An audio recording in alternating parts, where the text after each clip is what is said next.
진리의 성령 이 제목으로 같이 은혜를 나누기를 원합니다.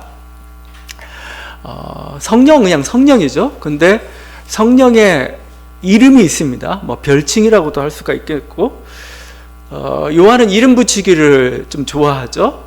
요한만 그걸 유달리 그 모습을 보여주고 있습니다. 원래는 성령 그냥 영이었어요. 영, 푸뉴마, 바람이었습니다. 바람.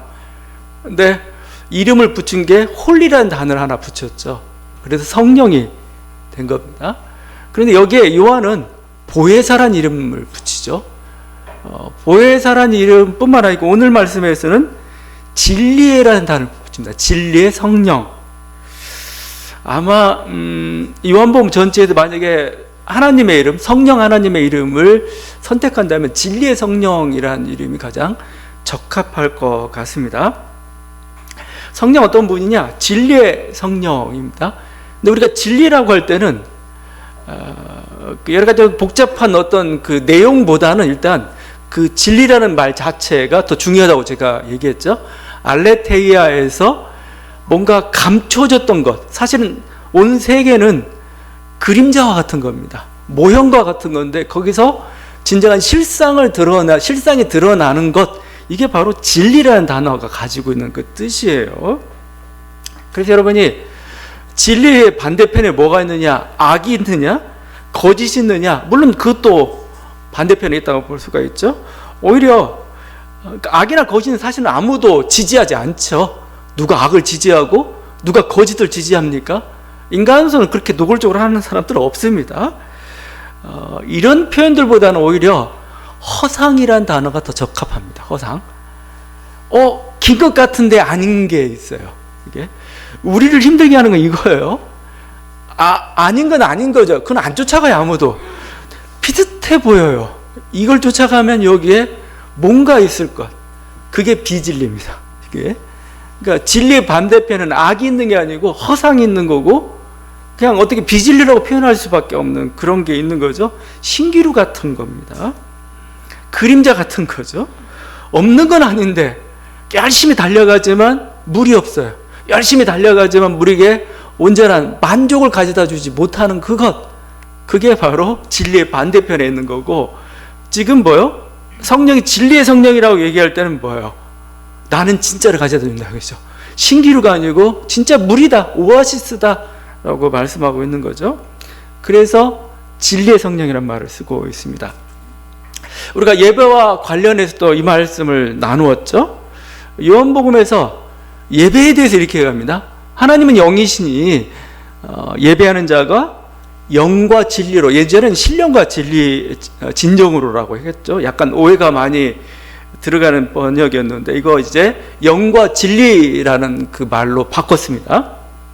영과 진리로 예배할지니라. 근데 영과 진리로 예배한다는 말을 잘 해석을 해야 됩니다. 영하고 진리 마치 두 가지를 얘기하는 것 같잖아요. 한 가지를 얘기하고 있는 겁니다. 이건 뭘 얘기하냐? 진리의 영입니다. 진리의 영으로, 영과 진리로. 이게 실제 그 영문법에서 문법 중에 하나입니다. 중언법이라는 게 있어요. 만약에 소리와 분노 하게 되면 같은 개념이 아니잖아요. 근데 소리와 분노 하게 되면은 두 가지가 있는 게 아니고 분노의 소리입니다. 분노의 소리. 저 분노의 소리를 들으라. 저 소리와 분노를 들으라 할 때 분노의 소리를 얘기하는 거죠. 똑같습니다. 지금 진리와 영이 따로 있는 게 아니고 두 가지를 얘기하는 게 아니고 진리의 영으로 들리는 예배를 하나님께서는 기뻐 받으신다는 거죠. 그 말씀의 배경 가운데는 사마리아 여인의 그 질문이 있었죠. 우리가 어디서 예배 드려야 되냐 이거죠. 지금 사마리아 이 그리심산에서 그리심산 성전에서 예배 드려야 되는지 아니면 예루살렘 성전에서 예배 드려야 되는지, 그에 대해 주님은 장소가 아니다라고 얘기하죠. 공간이 아니다라고 얘기하죠. 시간이 아니다. 인간의 어떤 헌신이나 경건이나 그런 거 다 아니다. 하나님은 영이신데, 영이시다는 의미는 뭐예요? 자유롭다는 곳이잖아요. 어느 곳에든 계실 수 있다는 거예요. 그런데 이 하나님이 영이신 하나님이시기 때문에 하나님은 뭐예요? 성령의 형태로 우리들에게 임재하신다는 겁니다. 그래서 성령이 계신 곳은 뭐예요? 하나님이 계신 곳이다, 이렇게 얘기하는 거죠. 그러다 보니까 영의 임재 가장 중요합니다. 아무리 내가 하나님께 정성을 다해서 예배를 드리는데 거기 하나님 안 계시면은 그건 예배가 아니죠. 하나님 기뻐 받으신 게 아니죠. 그렇지만 성령이 계신 곳이면 뭐요? 그곳이 그냥 가정집이든 내가 일터든 어떤 황량한 오랜 벌판이든 작업장이든 교회 공간이든 그 상관없습니다. 그곳이 바로 하나님 임재가 있는 곳이에요. 그래서 모세는 아주 그냥 그 황량한 벌판에서 신발을 벗잖아요. 왜 그곳이 거룩한 곳이 되었습니까? 하나님의 임재가 있는 곳. 어떻게 영으로 임재하셨기 때문에. 그래서 그곳이 온전한 예배가 되는 거죠. 아무리 예루살렘 성전 멋있게 지어놨더라도 거기 하나님의 영의 임재가 없다면 그건 아무 소용이 없어요. 그냥 인간적인 모임일 뿐이에요. 그냥 아무리 사람 수가 많이 모여도 하나님의 영의 임재가 없으며 그건 예배가 아니에요. 하나님이 기뻐 받으시는 예배가 아니죠. 그래서 항상 우리는 뭐예요?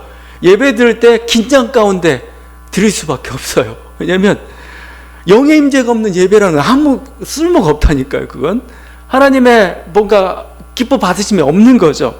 그러니까 우리는 항상 해왔던 방식대로 하면 하나님 오실 거라고? 아니요. 하나님 기분 나쁘면 안 오시면 수틀리면 그냥 안 오시면 그냥 끝나는 겁니다. 그거. 그러니까 뭐예요?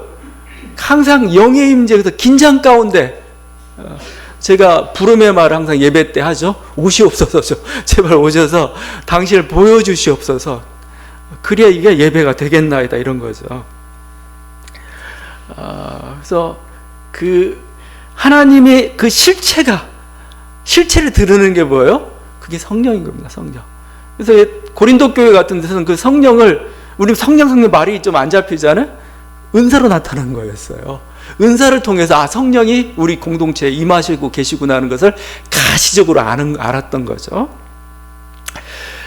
구원도 마찬가지입니다. 구원도 요한복음 이렇게 얘기해요. 3장 5절에 진실로 진실로 내게 이르노니 사람이 물과 성령으로 나지 아니하면 하나님의 나라에 들어갈 수 없다. 물과 성령으로 두 개를 얘기한 것 같잖아요. 중요한 거 아니에요. 성령이요, 성령. 여기 물이란 건 뭐예요? 너무 어렵게 생각하죠. 세례의 물입니다. 세례의 물. 세례의 물인데 이 물에 성령의 임재가 없으면 그건 뭐예요? 그건 거듭날 수가 없다는 겁니다. 구원받을 수가 없다는 거예요. 성령 임재가 없는 세례는 아무 소용이 없습니다. 그러니까 요한은 니네 한번 세례 드려봐. 니네 한번 뭔가 믿음의 신앙 고백을 해봐. 성령의 임재가 없는 그런 고백이라는 건 아무것도 아니라는 거예요. 그래서 자꾸 얘기하는 게 진리의 성령이라는 표현을 쓰고 있습니다. 우리의 예배가, 우리의 헌신이, 우리의 의식이 거짓되지 않다는 걸, 진짜 하나님이 받으신다는 걸 성령으로 보여주는 거죠. 그 오병이의 어떤 빵이나 성찬식의 빵에도 성령의 임재가 있어야만 뭐예요? 진짜 우리를 살리는 빵이 되는 겁니다. 그냥 성령 임재가 없는 빵을 먹다 보면은 배만 부르고 살만 찔 뿐이에요. 그러나 정말 성령 임재가 있는 그런 빵을 먹게 되었을 때, 그 빵 속에서 성령을 경험하게 되었을 때 우리는 뭐예요? 진정 우리 영혼이 산다는 겁니다. 우리 영혼이 살찐다 이렇게 얘기하고 있어요. 성령 임재가 없으면 아무리 먹어도 배부르지 않는 그 공갈빵 있죠. 공갈빵. 그거 정말 이렇게 퉁퉁한데 누르면 그냥 아주 납작해지는 정말 공갈빵처럼 돼버리고 말아요. 예수님이 내 말이 영이요 생명이다 이렇게 얘기했어요. 물론 여러 가지 뜻으로 우리가 설명할 수도 있겠지만 예수님의 말씀도 성령이 함께할 때 그게 예수님의 말씀, 하나님의 말씀이 되는 겁니다. 성령 임재가 없으면 뭐예요? 그건 그냥 문자예요. 문자. 그 문자는 어느 순간 우리를 죽이는 문자가 될 수도 있습니다. 진정한 생명을 가져다 주기 위해서는, 진정한 하나님 말씀의 능력을 가지기 위해서는 성령의 임재가 있어야 되는 거예요. 영의 임재. 그게 뭐예요? 그러니까 하나님 되게 만드는 거란 겁니다. 지금 우리가 15장 전체 말씀에서도 계속 그 포도나무 공동체와 관련된 나는 포도나무고 너희는 가지다. 이렇게 온전한 연합을 이루고 하나를 이루라고 말씀을 하죠. 그래서 예수님과 하나님의 하나의 뜻이 너희들과 나도 하나가 되고, 그래서 온전한 그 하나님과 예수님과 모두가 그 안에서 하나가 되는 그 놀라운 그 공동체가 포도나무 공동체고, 우리들 어떤 교회다. 어떻게 보면 요한복음의 교회론이에요. 우리 교회라는 건 뭐냐? 여러 가지 정의할 수 있겠지만 뭐예요? 그냥 예수 안에서 하나가 된 공동체가 바로 교회예요. 그런데 이것을 가능하게 하는 게 뭐냐? 진리의 성령입니다. 진리의 성령. 그래서 15장 전체 맥락 속에 다시 한번 진리의 성령이 등장하는 이유가 뭐냐면은 하나님과의 연합을 실제적으로 이루어지게 하는 게 바로 이 성령이기 때문에 그런 겁니다. 이 하나님과의 연합이라는 것, 신과의 연합이라는 것은 사실은 그 모든 종교가 추구하는 바입니다. 심지어 불교도 자기들은 신이라고 얘기하지 않지만 뭔가 초월자와의 연합을 목표로 하고 있습니다. 모든 종교가 그래요. 그 속에서 뭔가 느끼는 어떤 평안함, 그 속에 느끼는 어떤 그 해방감, 뭔가 자유, 뭔가 빛을 보는, 그게 있을 때 사람에게서는 자기 인생에 변화가 있고 힘이 생기고 막 그런 거거든요. 사실은 그 이런 신비적 연합이라는 것은 그 모든 게 다 모든 종교가 추구하는 바이고 기독교도 마찬가지입니다. 근데 다른 게 있어요. 기독교와 다른 종교들은 어떻게 합니까? 그냥 뭔가 어떤 자기 수행의 방식이 있죠. 아니면 고행을 통해서랄지, 아니면 금욕을 통해서랄지, 뭔가 자기 부정을 통해 가지고 탈락, 자기를 잃어버리고 그 속에서 뭔가 초월적인 거에 접촉을 추구하는 그런 게 바로 그들 안의 수행 방식인 거죠. 그런데 기독교는 뭡니까? 기독교는 성령입니다. 성령의 임재를 통해서 온전한 하나님과의 하나됨, 연합됨을 체험하는 거죠. 그래서 선지자들이 어떻게 하나님과 연합을 추구했습니까? 아모스는 그냥 뽕나무를 배양하다가 어느 날 갑자기 하나님이, 영이 그냥 그에게 그냥 덮친 거죠. 그래서 이사야는 예배 드리다가 거기서 하나님의 영이, 에스겔은 막 그 강가에서 막 그 포로민으로서 막 신음 가운데 있을 때 거기서 성령 임재하면서 뭐죠? 그가 온전한 그게 바로 하나님과의 연합인 거죠. 똑같습니다. 우리 시대에도 우리는 뭐예요? 그래서 어떻게 보면은 뭔가 내적인 어떤 능력을 길러가지고, 아니면 내가 좀 더 금욕하고 내가 먼저 절제함으로써 하나님과 연합이 이루어지는 게 아니에요. 그냥 기다리는 것 뿐이 없습니다. 기다리는 겁니다. 바라면서 기다린 거죠. 성령께서 내 안에 오셨을 때, 나에게 오셨을 때 뭐요? 진정으로 나는 뭐요? 하나님과 연합을 체험하게 되는 거죠. 그 수단이 바로 이 성령이라는 그런 존재인 거죠. 그러니까 우리가 그래서 기독교는 자꾸 계시 종교라는 표현을 쓰기도 하고, 기독교는 뭐 이렇게 노력할 필요가 없는 뭐 이런 식의 것들을 자꾸 얘기해요. 물론 노력은 필요하겠죠. 왜냐하면 하나님이 오시려는데 우리 마음이 그냥 온갖 것으로 꽉 차 있으면 오시기도 힘들죠. 그래서 마음을 비우는 작업은 필요합니다. 우리가 마음을 비우는 작업은 필요하지만 궁극적으로 뭐요? 저분이 오셔야 되는 거지, 내가 뭔가 갈구하고 노력해서 될 수 있는 게 아닌 거죠. 이분이 오실 때 온전한 연합을 이루는 겁니다. 지금 요한은 그 성령을 얘기하고 있습니다. 진리의 성령은 왜 진리의 성령이냐? 하나님과 연합을 실제적으로 이루시는 분이기 때문에 진리의 성령이죠. 헛된 게 아니고 진짜. 그런 점에서 성령 하나님은 자기가 없어요. 자기란 존재가 없습니다. 자기를 드러내기보다는 오히려 하나님을 드러내는 것, 아들을 드러내는 것을 기뻐하는. 그래서 저는 성령은 가장 예수님보다 더 잘 섬기는 분이세요. 가장 섬김의 영이 누구냐? 섬기시는 분, 예수님보다 더 많이 섬기시는 분이 바로 이 성령 하나님이죠. 자기 존재의 거처를 하늘이 아니고 지금 우주 편만한 곳에다 자신의 거처를 삼으신 겁니다. 인간 영혼의 누추한 곳에다 자기의 몸을 의지하시는 분이 바로 이 성령 하나님이시죠. 이게 그래서 그곳에서 예수를 드러내고 하나님을 드러내는 분, 이게 성령 하나님입니다. 이러다 보니까 이 성령의 근원과 관련돼 가지고 교회에서도 오랜 논쟁이 있었습니다. 성령이 출생의 비밀을 밝히려는 어떤 노력들, 신학적 노력들이 있었어요. 그것을 필리오케 논쟁이라고 합니다. 필리오케. 이게 필리오가 아들이라는 단어입니다. 케가 라틴어로 엔드라는 단어예요. 그리고 아들로부터 이런 뜻입니다. 이게 왜 나왔냐면은 이게 성령이 아버지로부터 나왔느냐 아버지와 아들로부터 나왔느냐 이겁니다. 우리가 지금 그 매 예배 때마다 사도신경을 고백을 하죠. 우리 신앙 고백으로서. 근데 교회 사도신경 외에 또 정통적으로 인정받고 있는 중요한 신앙 고백이 있습니다. 우리도 한번 이거 언제 한번 해볼까 봐요. 니케아 콘스탄티노플 신경이라는 게 있습니다. 이건 카톨릭부터 시작해가지고 정교회까지 우리 개신교 모두가 다 신앙 고백으로서 고백하고 있는 그겁니다. 그래서 정통 신앙 고백이라고 보면 돼요. 사도신경과 그 니케아 콘스탄티노플 신조가 있습니다. 자, 그런데 이 신경 중에서 다 동일하게 고백하는데 딱 한 구절만 틀린 게 있어요. 바로 오늘 이 말씀입니다. 이 카톨릭과 그 성공회 쪽에서는 이렇게 고백합니다. 먼저 우리 개신교 쪽에 나왔잖아요. WCC나 개신교, WCC를 대표하는 그 개신교하고 일반 정교회에서는 그냥 성령에 대해서 아버지께로부터 나오시고 이렇게 표현합니다. 아버지께로부터. 오늘 말씀이죠. 26절 말씀입니다. 아버지께로부터 나오시고 그 구절을 그대로 인용해가지고 성령은 아버지께로부터 나오신 분 이렇게 표현합니다. 그런데 카톨릭하고 성공회는 여기다가 성령과 아들로부터 나오시고 이게 아들 하나 더 붙입니다. 그래서 필리오케 논쟁이라고 합니다.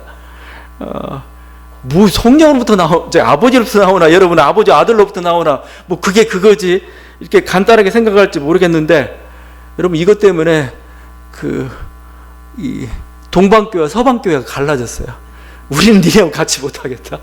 성령의 출생의 비밀 가지고 논쟁하다가 서방교회 카톨릭, 동방교회 우리가 얘기하는 정교회가 갈라져 버렸습니다. 이게 중요한 논쟁 중에 하나가 이 성령이 아버지로부터 나오냐 아버지와 아들로부터 나오느냐. 여러분은 어떻게 생각해요? 막 있을 데 없이 그냥 그 출생의 비밀을 그냥 불문에 붙이고 그냥 살아. 근데 여기서 사실은 세상을 보는 세상을 보는 눈이 달라집니다. 예를 들면 성령을 아버지로부터 이렇게 하게 되면 어떻게 될까요? 아버지로부터 나오시는 분, 성령 아버지로부터 이게 만약에 성령을 아버지와 아들로부터 하게 되면은 이 성령은 교회에 갇힙니다. 교회의 어떤 하나의 기관처럼 역사하는 게 성령이 돼버리고 맙니다. 그러니까 이게 보게 되면 이 성령을 아버지로부터 하게 된 뭐죠? 성령의 사역이 뭐요? 교회 사역뿐만 아니고 일반 우주 속에서 뭔가 창조 사역부터 시작해가지고 우주 만물을 섭리하는 그 모든 것 가운데 성령이 관여할 수가 있는 여지가 있게 되는 거죠. 아예 노골적으로 얘기해가지고 예수 그리스도가 오시기 전에 이 한반도 땅에는 우리 땅에는 악령만 역사하고 있었느냐? 필로케식으로 이렇게 받아들이게 되면 잘못하면 뭐예요? 그렇게 될 수가 있습니다. 그런데 예수가 오기 전에도 성령은 역사하고 계셨어요. 성령은 실제 한반도 땅에서 그런 놀라운 어떤 그 창조 신학을 강조하고 싶은 쪽은 이쪽 성령은 아버지로부터 나왔다 여기만 얘기하고 싶은 거예요. 인정하고 싶은 거죠. 굉장한 거죠. 그러니까 신봉사의 눈을 떠주게 만들고 뭔가 이 세상에서 뭔가 권선징악을 이뤘던 게 그냥 악령의 역사냐? 우리는 그냥 예수 믿기 전에 그냥 어둠이 지배하던 한반도 이런 식으로 얘기해버리잖아요. 우리 조상들은 다 지옥에 가버리고. 그렇지 않죠? 만약에 아버지께로부터 오는 성령이라면 뭐죠? 예수가 오기 전에도 알려지기 전에도 이미 성령은 우리 한반도 땅에 역사하고 계셨다는 거죠. 그걸 인정할 수가 있는 겁니다. 그건 대단한 어떤 새로운 통찰이죠. 그러니까 양보하기 쉽지 않았던 건 반대로 아들로부터를 붙이게 되면 어떤 일이 발생하냐면은 이건 철저히 성령은 교회에서 활동하는 영입니다. 영. 그래서 뭔가 세계와 우주를 다스리라도 교회를 통해서 다스려야 되는 거죠. 주도권은 교회에 있는 거죠. 정체성은 매우 뚜렷한 강점이 있지만 우주나 세계 쪽에서 바라보게 되면은 좀 제국주의적인 입장을 이렇게 가질 수밖에 없습니다. 모든 걸 교회 안으로 들어와야 뭐요? 세계가 구원을 받는 겁니다. 인정을 받는 거죠. 오늘날 같이 어떤 다원화되고 어떤 다종교화된 그 사회 속에서 그냥 우리 교회만 구원이다 이런 식으로 가게 되면 항상 그냥 말만 점잖게 하지만 이게 나중에 종교전쟁으로 가는 겁니다. 실제적으로. 뭐 탈레반도 똑같은 얘기를 하면서 지금 종교전쟁을 일으키고 있는 거잖아요.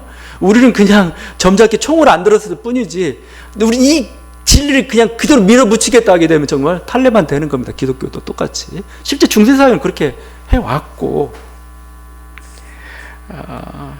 그래서 여러분 이 성령이 아버지로부터 왔느냐 아버지와 아들로부터 왔느냐 이 신앙 고백들이 굉장히 중요하죠. 그걸 어떻게 바라보냐에 따라서 그러니까 여러분이 나중에 니케아 콘스탄티노플 신조를 보게 되면 아버지 가로와 아들로는 괄호를 이렇게 쳐놨어요. 하고 싶은 사람 하고 에큐메니카를 해야 되니까 안 할 사람들은 빼고 하고 그렇습니다. 그래서 저는 그냥 아버지로부터 해도 되지 않겠나 그런 생각이 들어요. 오늘 말씀이 그러니까. 근데 오늘 말씀 사실 묘하죠. 분명히 아버지께로부터 나오시고라고 했지만 아들이 또 보냈다는 표현을 쓰니까 아들로 말미암아서 아들이 요청해서 아버지께로부터 오는 성령 이렇게 되다 보니까 묘해요. 자, 그런데 뭐 개인적으로 어떤 신앙 고백을 하느냐는 뭐 자기들의 그거겠지만 하여튼 성령이 오신 목적은 분명합니다. 그건 예수에 대한 증언입니다. 다른 게 아니죠. 뭔가 아들로부터 오든 아버지로부터 오든 뭐 어떤 식으로 오든 그 목적은 뭐예요? 아들을 증거하는 거죠. 그래서 계속 얘기하는 게 아들을 증거한다고 하죠. 진리의 성령 오실 때 그가 나를 증언하실 것이요 너희도 또 처음부터 나와 함께 있었으므로 증언하니라. 성령이 왜 오셨느냐? 예수 그리스도를 증언하러 오셨어요. 그 전에 무슨 사역을 하고 있었는지는 다른 어떤 말씀을 통해서 우리가 재구성해야 되겠지만 지금 요한이 얘기하고 있는 이유는 뭐예요? 성령이 오신 이유는 바로 예수를 증언하기 위해서 오신 거다 이거예요. 그리스도가 진리이기 때문에 그리스도가 온전한 생명을 가져다 주기 때문에 뭐예요? 그 그리스도를 증언하는 그 성령에 대해서 진리의 성령이다 이렇게 얘기하고 있는 거죠.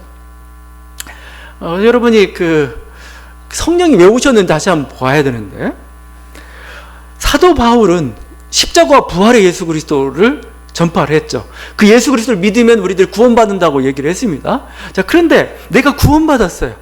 내가 구원받았는데 그걸 어떻게 알아요? 그냥 우리 마음속의 사건으로서 그냥 이렇게 끝내고 말 건가? 그게 아니었어요. 여러분이 바울 서신에서 계속 있다 보면은 구원받은 공동체에 성령이 임해요. 성령이 임한다는 거 어떻게 하나요? 물론 뭐 찬양하고 예수 그리스도를 높이고 그런 것도 있겠지만 그냥 아주 우리 어떤 뭔가 세상적인 눈을 가진 우리들에게는 뭐요? 능력이 나타나면 그걸 성령으로 보는 거죠. 뭔가 번거춤이나 기적이나 은사가 나타나면 와 이게 정말 성령이 계신 거구나. 근데 사도 바울은 그 성령의 임재에 대해서 뭐라고 표현하면 너희가 능력을 주시기 위해 온 게 아니고 너희가 하나님의 자녀되어 있음을 증언하기 위해서 오신 게 바로 이 성령이다. 그래서 로마서 말씀입니다. 누구든지 그리스도의 영이 없으면 그리스도의 사람이 아니라 고린도후서 1장 22절 말씀입니다. 그가 또한 우리에게 인치시고 보증으로 우리 마음에 성령을 주셨느니라. 성령 보증입니다. 내가 구원받았어. 내가 진리 안에 있어. 어떻게 알아요? 네 가운데 성령이 계시는구나. 그렇죠? 나는 못 느껴지는데 네 옆 형제가 동일한 고백을 하고 받고 있잖아. 그러면 그냥 받아들여 이거죠. 그냥 하나의 공동체 가운데 임한 그 성령의 임재. 성령 거룩한 하나님이잖아. 이 거룩한 하나님이 그냥 아무데나 임할 수 있는 건 아니잖아요. 그게 임했다는 건 그 공동체를 받으셨다는 거잖아요. 그 하나의 보증과 사인으로서 얘기하고 있습니다. 사도행전에서도 역시 성령은 어떤 존재냐? 예수를 증거하는 영으로서 등장하고 성령은 어떤 존재냐? 예수를 증거하는 영, 이를 위해서 존재하는 분으로서 자기를 설명하고 있습니다. 사도행전 1장 8절이죠. 오직 성령이 너희에게 임하시면 너희가 권능을 받고 예루살렘과 온 유대와 사마리아와 땅끝까지 이르러 내 증인이 되리라. 이 증인이 되는데 이 성령이 임해가지고 제자들을 증인 만들어서 예수를 증거하게 만든다는 겁니다. 어쨌든 성령이 직접 예수를 증거하기도 하고 그래요. 여러분 이 사도행전을 한번 세밀히 한번 좀 읽다 보면 좀 독특한 점 하나 느끼게 될 겁니다. 여러분 병고침이나 기적은 뭘로 일어나나요? 병고침이나 기적은 사도행전 여러분 쭉 한번 읽어보면은 성령의 능력으로 나타나는 거 아닙니다. 병고침이나 기적은 예수의 이름으로 나타나는 거죠. 성전 미문에 앉은 뱅이가 일어나는 건 뭐예요? 은과 금은 내가 없지만 나사렛 예수 그리스도 이름으로 일어나 걸으라 하니까 걸은 거예요. 자, 능력은 오히려 사도들 개인의 능력으로부터 나옵니다. 물론 성령이 충만하게 했겠죠. 베드로의 그림자나 바울의 그 손수건, 수건만 덮여도 지나쳐도 병이 낫고 귀신이 쫓겨나는 그런 일들이 일어났던 거죠. 성령과는 관계가 너무 조금 극단적으로 얘기하면 성령 관계가 없습니다. 성령 관계 없고 성령은 뭐 하는 거냐? 예언하는 영으로서 하나님 말씀을 전하는 영, 예수를 증거하는 영으로서 존재하는 그 대표적인 게 오순절 방언 사건이잖아요. 오순절 방언. 여러분 고린도전서 12장에 나오는 방언하고 오순절 방언하고 뭐가 달라요? 오순절 방언, 고린도전서에 나온 방언은 은사예요. 그냥 능력이에요. 그래서 이게 무슨 말인지 모르고 뭔가 초월적인 언어를 말하니까 해석이 필요하고 그렇죠. 근데 오순절에 나온 방언은 뭐예요? 다 알아들어요. 그냥 다른 나라 언어가 방언이에요. 그게 왜 힘이 있습니까? 예수 믿는 이 공동체가 뭐예요? 하나님이 받으시는 공동체. 너희가 하나님 백성 되었다는 사인으로서 임한 게 바로 이 오순절이었던 거죠. 오순절 성령 강림이었던 거죠. 고넬료라는 그 공동체, 고넬료는 이방인 공동체가 있는데 사도 베드로가 말씀을 전하다가 그 공동체에 성령이매요. 성령이마니까 뭐예요? 아, 이 공동체를 하나님 받으셨구나. 그죠? 이 성령은 예수를 증거하는 영으로서 임하고 있습니다. 저 에베소라는 곳에 소위 제자라고 그러는데 약간 왜곡된 신앙을 가지고 있는 사람들이 있습니다. 세례 요한의 그 세례만 알고 있던 그들이에요. 근데 그들에게 말씀을 전하니까 그들에게 또 성령이 임합니다. 그래서 뭐죠? 그들을 온전한 그 소종파이고 뭔가 이단과 비슷한 그들을 뭐요? 온전한 건전한 교회에 이끌어들이는 게 바로 이 성령이 하시는 그 역할이었던 거죠. 그럴 뿐만 아니라 뭐죠? 스데반을 충만하게 해가지고 복음을 증거하게 만들고 또 바울을 충만하게 해서 복음을 증거하게 만들고 베드로 성령으로 충만하게 해가지고 자기들이 가지고 있던 어리석은 생각도 다 깨고 예수의 증인으로 삼고 그냥 바울과 바나바를 아예 예수를 증거하는 사람으로 세우라고 명령하고 막 빌립한테 이쪽으로 가라 하고 저쪽으로 가라 하고 저 사람이 복음을 전하라고 하고 철저히 성령은 복음을 증거하는 자로서 존재하고 있는 게 사도행전의 모습입니다. 그러니까 막 사도행전 읽으면서 뭐 성령 받으라 하면서 뭐 병 고침을 얘기하면은 잘못 적용했어요. 잘못 적용했어요. 철저히 요한복음대로 예수를 증거하는 자로서 뭐요? 지금 성령을 얘기하고 성령 그렇게 우리를 증거하고 있는 그 모습입니다. 이게 성령이 하시는 그런 일들이죠. 근데 이게 우리들이 자꾸 혼란스럽게 만들고 그러니까 성령 왜 자기의 모습을 드러내셨느냐? 예수를 증거하기 위해서 그러셨다는 거죠. 자, 그렇지만 이제 좀 더 우리가 오늘 그 요한복음 맥락 속에서 좀 더 그 예수에 대한 증거 부분을 좀 더 이제는 확장시켜 봐야 됩니다. 저는 여기서 이제 필요케 논쟁하고 좀 만난다고 생각하는데 예수를 작게 생각하지 마십시오. 작게. 그냥 예수는 어떤 기독교는 교단의 어떤 종파의 지도자, 나사렛 예수 한 인물 이 정도가 아니에요. 이 정도가 이렇게 따지면 이 필요케 논쟁처럼 이게 교회 안에 예수가 교회 안에 갇히고 말아버려요. 그런데 요한은 뭐라고 표현합니까? 예수님을 로고스라고 부릅니다. 로고스. 태초에 아니면 말씀이 계셨다. 이 말씀 곧 바로 생명의 말씀인데 바로 그분이 예수 그리스도다. 얘기하고 있잖아요. 말씀이 뭐예요? 헬라어로 로고스입니다. 로고스. 로고스가 뭐냐면 우주의 편만한 이성이라는 뜻입니다. 보편적인 어떤 우주의 보편적인 이성, 질서예요. 그럼 로고스는 어디가 있어요? 우리 가운데 있어요. 우주에 있어요. 하늘에 있는 게 아니고 로고스가. 그 로고스가 육신을 입으셨다. 이게 요한복음 1장의 선언이잖아요. 예수가 어떤 분이에요? 로고스예요. 로고스. 그냥 한 나사렛 예수는 한 개체일 뿐만 아니라 이 예수 그리스도는 뭐요? 로고스입니다. 우주의 이성이고 우주의 어떤 질서고 철학의 꿈꾸는 어떤 진선미의 합체가 바로 뭐예요? 예수 그리스도죠. 그런 고백들이 사실은 나오기 시작했습니다. 우리에게는 한 하나님 곧 아버지가 계시니 만물이 그에게서 났고 우리로 그를 위하여 있고 또한 한 주 예수 그리스도께서 계시니 만물이 그로 말미암고 우리도 그로 말미암았느니라. 자, 여기서 이 고린도전서 8장 6절의 고백을 따지자면 예수 그리스도는 어떤 분이시죠? 창조주 하나님입니다. 이 고린도전서 8장 6절의 고백을 우리로 그로 말미암아 있다는 건 뭐예요? 결국 이분은 우리의 섭리주라고도 고백할 수가 있어요. 그 성부 하나님과의 그 관계가 있던 사역이 묘하지만 그냥 신앙 고백대로 보면 만물의 창조주가 예수 그리스도예요. 그 에베소서 말씀입니다. 하늘에 있는 것이나 땅에 있는 것이 다 그리스도 안에서 통일되게 하려 하십니다. 만물 안에서 만물을 충만케 하시는 이의 충만함이라. 만물을 충만하는 거예요. 만물의 삶의 의미를 가져다 주고 어떤 생명의 기운을 가져서 뭔가 이렇게, 그게 누구냐는 거예요? 그게 예수 그리스도라는 겁니다. 그 안에는 지혜와 지식의 모든 보화가 감춰져 있다. 인간이 추구하는 뭔가 지혜와 지식의 그 은밀하고 크고 그 모든 걸 담지하고 있는 게 그리스도란. 그러니까 그리스도는 여러분이 그냥 우리 이제 대림절 맞이해서 아기 예수 탄생해서 어떤 그 이렇게 2000년 전 그 나사렛 땅에서 이렇게 태어나셨던 그분, 아니 또 나사렛 아니지 베들레헴에 태어나셨던 그분을 이렇게 연상하는데, 물론 그런 연상도 필요합니다. 그렇지만 그분이 뭐예요? 온 우주를 걸머쥐고 있는 분입니다. 온 우주를. 지금 그래서 로고스라고 표현하고 있잖아요. 그래서 그 로고스인 예수를 성령이 증언을 해요. 성령이. 그러니까 뭐예요? 그러면 예수는 어떻게 로고스로 존재하는가? 예수는 어떻게 우주 만물 가운데 존재하는 예수님은 성령으로 존재하신다라고 말씀하고 있습니다.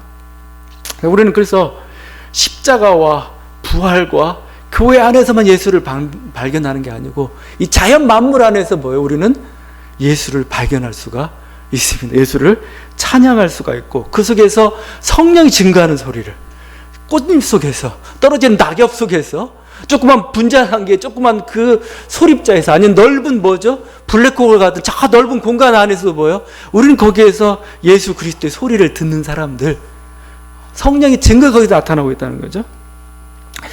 저는 아시시의 그 성프란치스코의 그 태양의 창가라는 게 있죠. 그게 이게 성령의 증거를 지금 프란치스코가 노래하고 있다고 생각합니다. 오 감미로워라 가난한 내 마음에 한없이 샘솟는 정결한 사랑.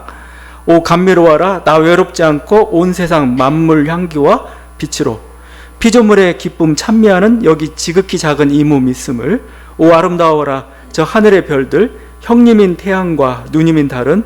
오 아름다워라 어머니신 땅과 과일과 꽃들 바람과 불 갖가지 생명 적시는 물결 이 모든 신비가 주 찬미로 사랑의 내 주님을 노래 부릅니다. 이게 태양의 창가인데 이게 그리스도를 증거하는 소리를 자연으로부터 들었어요. 지금 그게 이 찬양으로 나오고 있고, 그걸 자연으로부터 그걸 느꼈을 때 그게 자연의 영성인 겁니다. 실제 자연의 영성인 거죠. 내가 자연을 바라보고 있는데 그냥 거기에는 어떤 그리스도라는 인격체도 어떤 성경이라는 말씀도 없는데 불구하고 내 영혼을 충만하게 채우고 있어요. 왜 그럴까? 이게 바로 그곳에 그리스도가 계시기 때문에 그런 거죠. 그 소리를 들을 수 있도록 성령께서 우리들로 하여금 우리 영혼을 열어주시는 거죠.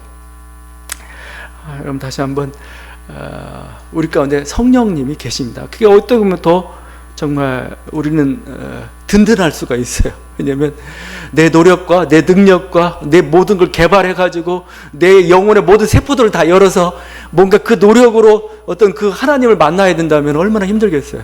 그런데 그게 아니고 우리에게 성령을 주시길 원하시는 분, 우리 영혼 가운데 임재하시길 원하시는 그런 인격체신 하나님이 계시다는 겁니다. 그분에게 우리의 마음을 열어드릴 때 보여 그분 우리들에게 임재하셔 정말 하나님이 누구신가를 보여주시겠다는 겁니다. 하나님과 연합이 무엇인가를 보여주시겠다는 거고, 우리 속에 있는 모든 거짓과 어두움들을 보여 그 성령께서 다 몰아내시는 그 체험들을 해주시겠다 말씀하고 있죠. 그래서 참된 진리의 성령입니다. 우리들이 거짓과 허상에 매이지 않고 정말 참된 것, 우리에게 생명을 가져는 그것을 쫓아 나아갈 수 있도록 해주는 그분이 계십니다. 그 성령으로 충만한 저와 여러분 되기를 바랍니다. 기도하시겠습니다.